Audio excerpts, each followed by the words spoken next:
नमस्कार, मैं दिनेश कुमार, लाला जगदीश प्रसाद सरस्वती विद्या मंदिर inter college Johnson road Muzaffarnagar से सामाजिक विज्ञान के आचार्य। आज हम कक्षा 6 का पाठ 7 विश्व में भारत का अध्ययन करेंगे। जैसे कि हमें पता है कि विश्व क्या है, फिर भी इस पे हमारे मन में विचार आता है कि विश्व किसे कहते हैं। विश्व से हमारा अभिप्राय है संसार, यानी ये जो हमारी पृथ्वी है ये गोल है, ठीक है।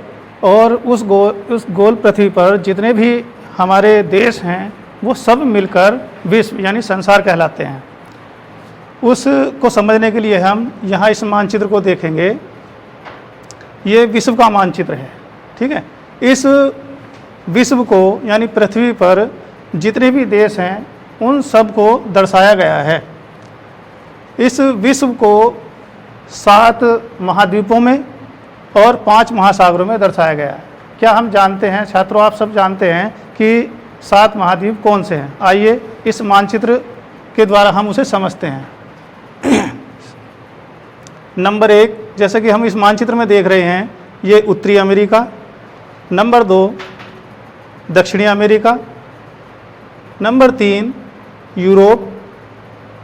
Number 4, Africa. Number 5, Asia. और नंबर 6, ऑस्ट्रेलिया।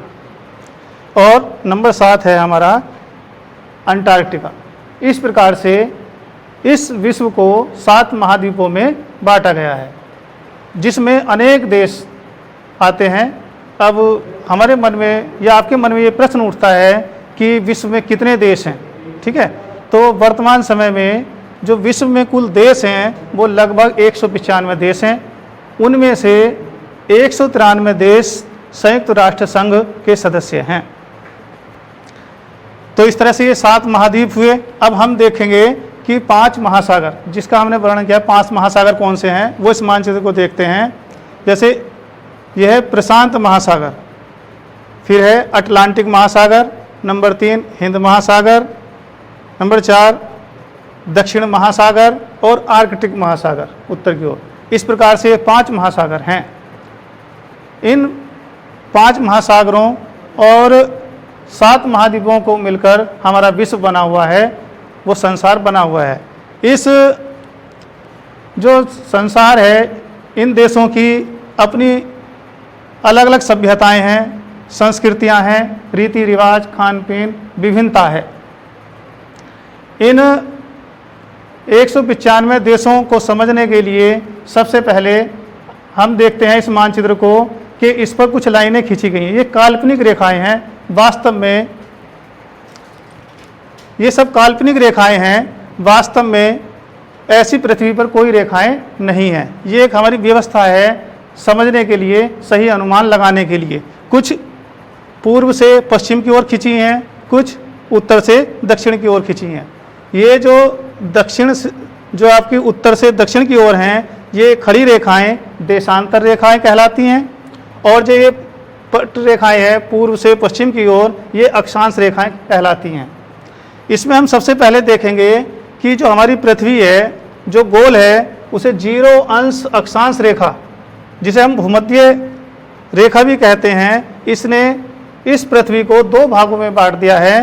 एक है उत्तरी गोलार्ध जो उत्तर की ओर है, और नीचे दक्षिण की ओर दक्षिणी गोलार्ध। इस तरह से हमें 2 दिशाएं मिल जाती हैं, उत्तर और दक्षिण। इसी प्रकार से देशांतर रेखा, ये जो खड़ी रेखा है, ये 0 अंश देशांतर रेखा है, जिसे ग्रीनविच या यमोत्तर रेखा भी कहते हैं। इसने भी 2 गोलार्धों में बांट दिया है, इधर का पूर्वी गोलार्ध और इधर का ये हमारा पश्चिमी गोलार्ध। 4 दिशाएं हमें प्राप्त हो जाती हैं, उत्तर, दक्षिण, पूर्व और पश्चिम। इस प्रकार से हम किसी भी देश की वास्तविक स्थिति जान सकते हैं। आइए अब हम जानते हैं कि विश्व में भारत की क्या स्थिति है। ये गुलाबी रंग से जो हम देख रहे हैं, ये हमारा भारत है, ठीक है। प्रश्न आता है कि भारत जो है किस महाद्वीप में स्थित है, तो इसे हम देखेंगे। इसके ऊपर ये है एशिया, ये एशिया है उत्तर की ओर, और दक्षिण में ये हमारा भारत स्थित है। तो इस प्रकार हम कह सकते हैं कि भारत एशिया महाद्वीप में आता है, जो एशिया के दक्षिण में स्थित है। इस प्रकार से हमने भारत की स्थिति को जाना कि भारत कहाँ पर स्थित है।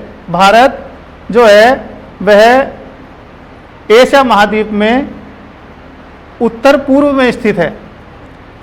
जानते हैं कि भारत का वास्तविक जो स्थिति है वह कहाँ है, वह उसके लिए हमें अक्षांश और देशांतरीय रेखाओं का ज्ञान होना आवश्यक है। तो भारत का जो भूमि का विस्तार होता है वह 8 अंश 4 मिनट अक्षांश रेखा से 37 अंश 6 मिनट उत्तरी अक्षांश के मध्य हमारा भारत फैला हुआ है, उसका विस्तार पाया जाता है। अब देखते हैं ये जो खड़ी रेखाएं हैं देशांतरीय विस्तार है। तो भारत का जो देशांतरीय विस्तार है वह इधर पश्चिम से शुरू होता है 68 अंश 7 मिनट से इधर पूर्व की ओर अरुणाचल की ओर ये 97 अंश 25 मिनट ये देशांतरीय विस्तार भारत का फैला हुआ है। ये इसकी भौगोलिक स्थिति निर्धारित करता है। इस प्रकार से हमें इसकी भौगोलिक स्थिति का पता चलता है। अब जानते हैं कि भारत का जो क्षेत्रफल है वह कितना है। भारत का जो भौगोलिक क्षेत्रफल है वह 32,87,263 वर्ग किलोमीटर है।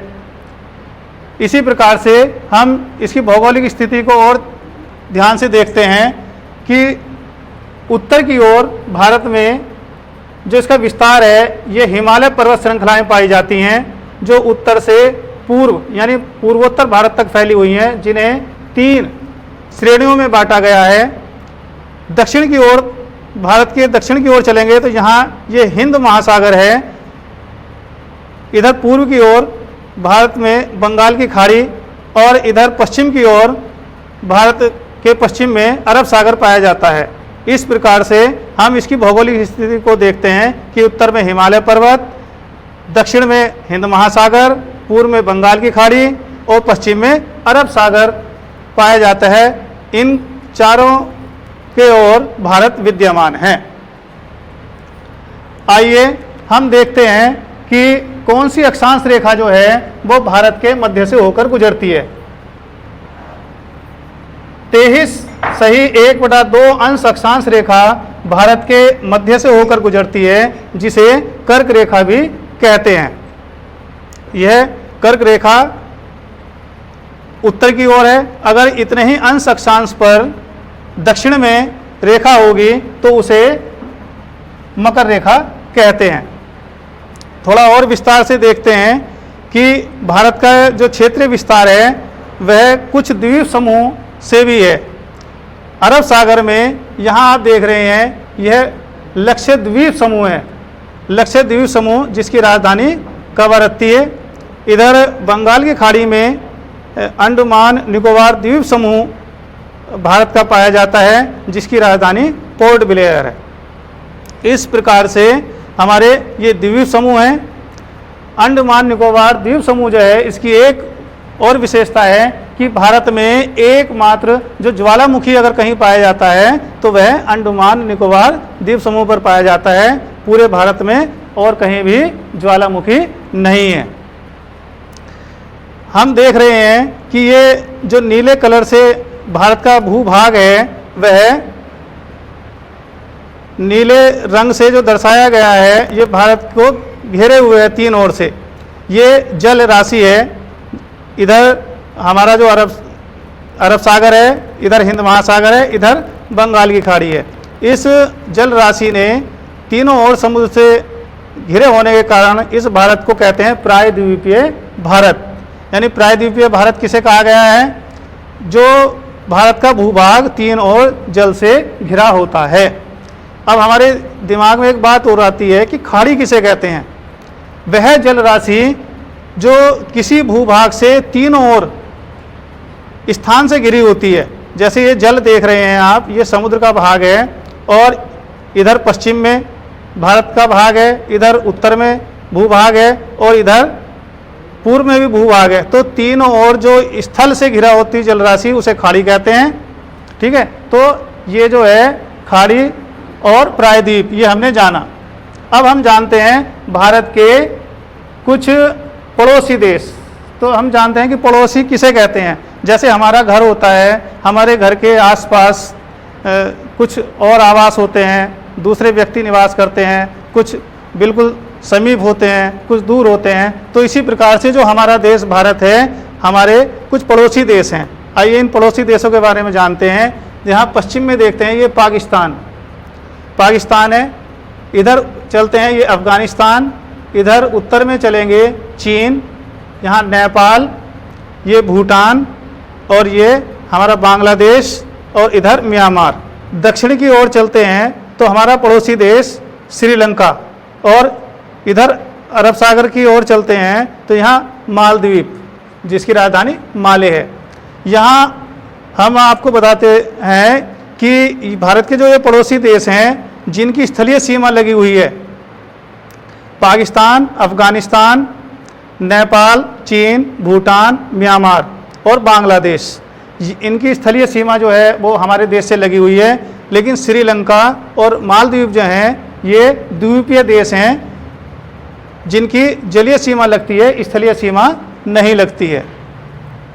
एक विशेषता और है इन पड़ोसी देशों की कि हमारे अधिकतर मधुर संबंध रहे हैं पड़ोसियों से, लेकिन जो पाकिस्तान है और बांग्लादेश ये हैं, ये स्वतंत्रता प्राप्ति से पूर्व भारत का ही हिस्सा थे, लेकिन भारत विभाजन के कारण ये अलग देश भारत से अलग होकर बने हैं और इनसे हमारे संबंध अच्छे नहीं हैं।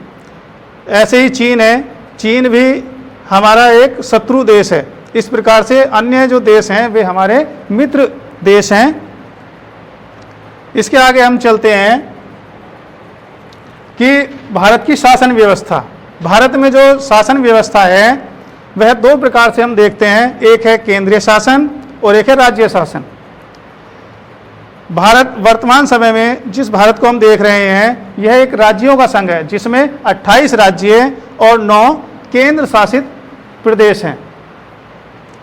9 केंद्र शासित प्रदेश और 28 राज्य, इनमें हमें समझ में अंतर आना चाहिए कि केंद्र शासित कौन से प्रदेश होते हैं। अर्थात केंद्र जहां पर सीधे राष्ट्रपति के जो प्रतिनिधि होते हैं, उपराज्यपाल, वे शासन करते हैं। वे कौन कौन से देश हैं, वो राज्य हैं, उन्हें हम देखेंगे। जैसे चंडीगढ़, दिल्ली, दादरा नगर हवेली, आपका पांडुचेरी, लक्षद्वीप, अंडमान निकोबार द्वीप समूह, जम्मू कश्मीर और लद्दाख। इस प्रकार से 9 जो राज्य हैं ये हमारे केंद्र शासित राज्य हैं। यहाँ पर केंद्र का जो है शासन होता है सीधे, और जो 28 राज्य हैं वहाँ पर राज्य की जनता अपने ऊपर शासन को चुनती है। इस प्रकार से दोनों में यहाँ पर अंतर पाया जाता है। अब हम देखते हैं क्षेत्रफल की दृष्टि से भारत के राज्यों का अध्ययन करेंगे। भारत जिसका क्षेत्रफल 32,87,263 वर्ग किलोमीटर है, उसमें जो क्षेत्रफल की दृष्टि से सबसे बड़ा राज्य है वह राजस्थान है। तो दूसरा प्रश्न उठता है कि छोटा कौन सा है, वह है गोवा। क्षेत्रफल की दृष्टि से सबसे छोटा राज्य जो है गोवा है। फिर देखते हैं जनसंख्या की दृष्टि से यहाँ उत्तर प्रदेश जो है वह भारत का प्रथम स्थान रखता है जनसंख्या की दृष्टि से, और क्षेत्रफल की दृष्टि से इसका चौथा स्थान है। जो सिक्किम यानी जो भूटान है उसके निकट सिक्किम है, यह क्षेत्र जनसंख्या की दृष्टि से सबसे छोटा राज्य है। इस प्रकार से हमने जाना भारत की स्थिति को। अब हम कुछ प्रश्न जो है वो गृह कार्य में देखेंगे कि स्थानीय समय, ठीक है, कि ये जो आप यहाँ घड़ियाँ देख रहे हैं कि भारत का स्थानीय समय क्या है, ठीक है, हमारे उसमें आती है कि ये ग्रीनविच रेखा है, ये घड़ियाँ क्यों बनी है, इसका समय क्या है। यानी 2 प्रकार के समय हैं कि अंतर्राष्ट्रीय समय और स्थानीय समय। अंतर्राष्ट्रीय समय क्या होता है और स्थानीय समय क्या होता है, इसे जान लेंगे। जो कोई देश अपनी व्यवस्था को बनाए रखने के लिए यानी समय की समस्या के समाधान के लिए एक समान समय निर्धारित करता है तो उसे स्थानीय समय कहते हैं। भारत का जो स्थानीय समय है वह 82.5 डिग्री 82°30' जो इलाहाबाद के निकट से लाइन गई है देशांतर रेखा, उससे निर्धारित किया जाता है। और जो अंतर्राष्ट्रीय समय है वो ग्रीनविच रेखा से निर्धारित होता है और दोनों के मध्य जो अंतर है यानी ग्रीनविच रेखा और भारत के स्थानीय समय में जो अंतर है वो 5 घंटे 30 मिनट का है। तो हमारा गृह कार्य यही है कि भारत का स्थानीय समय किस रेखा से निर्धारित होता है, किस देशांतर से, और अंतर्राष्ट्रीय जो समय है वो किस रेखा से निर्धारित होता है। दूसरा गृह कार्य में हम दूसरा प्रश्न देखेंगे कि क्षेत्रफल की दृष्टि से जो भारत का सबसे बड़ा राज्य है वह कौन सा है। उसे आपको लिखना है राजस्थान, और क्षेत्रफल की दृष्टि से सबसे छोटा कौन सा है, गोवा। ठीक है। तीसरा प्रश्न आप देखेंगे वह कि जो अरब सागर है उस अरब सागर में भारत का कौन सा द्वीप समूह स्थित है और उसकी राजधानी क्या है। इसे भी एक बार फिर जान लेते हैं कि अरब सागर में जो भारत का द्वीप समूह है वह लक्षद्वीप है और इसकी राजधानी जो है कवारत्ती है।